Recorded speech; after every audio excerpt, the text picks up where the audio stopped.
Nous avons décrété pour les enfants d'Israël et annoncé dans le livre, par 2 fois vous sèmerez la corruption sur terre et vous transgresserez d'une façon excessive.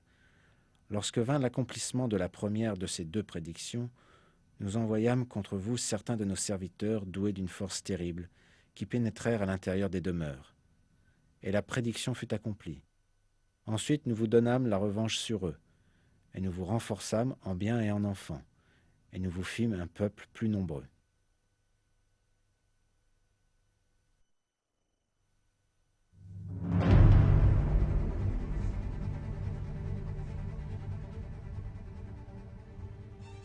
Comme ces versets le révèlent, les enfants d'Israël allaient semer la corruption par 2 fois sur terre.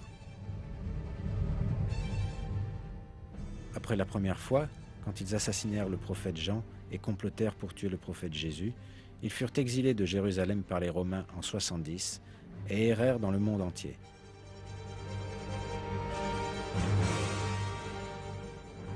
Lorsque ce verset fut révélé au prophète Mohammed, les Juifs vivaient dans des conditions très difficiles dans différents pays et n'avaient pas un pays à eux.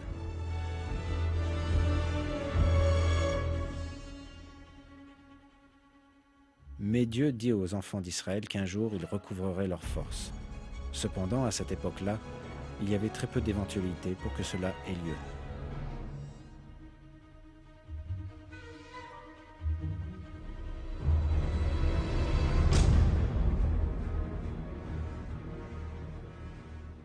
Par contre, plusieurs siècles plus tard, les Juifs retournèrent en Palestine et y établirent l'État d'Israël en 1948.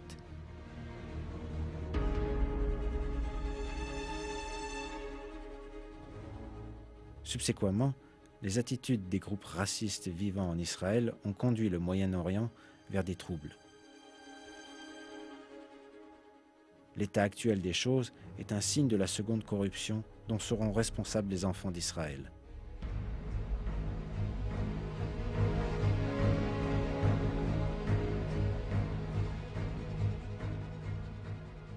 Certains groupes racistes et extrémistes ont besoin de se montrer indulgents, comme le recommande notre Seigneur. S'ils suivent ce chemin, alors il est clair que par la volonté de Dieu, un environnement de paix et de fraternité peut encore une fois être instauré, car le Coran précise ainsi. La bonne action et la mauvaise ne sont pas pareilles.